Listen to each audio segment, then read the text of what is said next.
আল্লাহ পাক কোরআনে বলেন, ইন্নামা ইউরিদুল্লাহু লিইউযহিবা আনকুমুর রিজসা আহলাল বাইত ওয়া ইউতাহহিরাকুম তাতহীরা। সূরা আহজাব আয়াত নম্বর 33। আল্লাহ রাব্বুল আলামিন বলেন, ইন্নামা ইউরিদুল্লাহু লিইউযহিবা আনকুমুর রিজসা আহলাল বাইত। আহলে বাইত অর্থাৎ আওলাদে রাসূল, রাসূলুল্লাহ সাল্লাল্লাহু আলাইহি ওয়াসাল্লামের আওলাদদেরকে, আহলে বাইতদেরকে আল্লাহ পাক রব্বুল আলামিন পবিত্র করার জন্য ইচ্ছা পোষণ করেছেন। ওয়া ইউতাহহিরাকুম তাতহীরা, সকল অপবিত্রতা থেকে আহলে বাইতদেরকে, আওলাদে রাসূলদেরকে রাসূলুল্লাহ সাল্লাল্লাহু আলাইহি ওয়াসাল্লামের পরিবার পরিজনকে আল্লাহ পাক রব্বুল আলামিন পবিত্র করেছেন। সুবহানাল্লাহ। এখন এই আহলে বাইত কারা?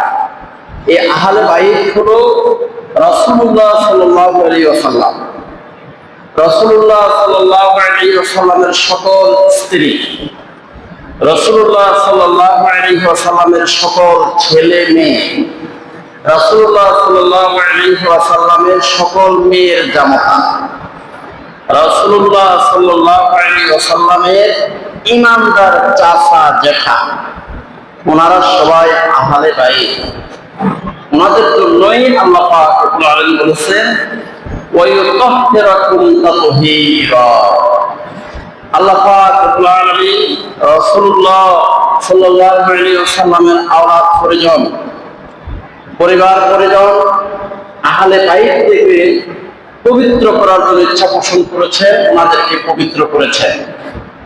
অতএব হযরত হাসান ও হুসাইন রাদিয়াল্লাহু তাআলা আনহুমা, ওনারা রাসূলুল্লাহ সাল্লাল্লাহু আলাইহি ওয়াসাল্লামের নাতি। হযরত ফাতেমা রাদিয়াল্লাহু তাআলা আনহার ছেলে। অতএব হাসান ও হুসাইন রাদিয়াল্লাহু তাআলা আনহুমা, ওনারাও আহলে বাইত, ওনারা পবিত্র।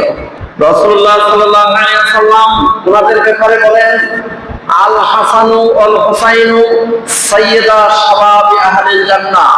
তিরমিজি শরীফের ৩৭৬৮ নম্বর সহিহ হাদিস। রাসূলুল্লাহ সাল্লাল্লাহু আলাইহি ওয়াসাল্লাম বলেন, আল হাসানু ওয়াল হুসাইনু সাইয়্যিদা শাবাবি আহলিল জান্নাহ।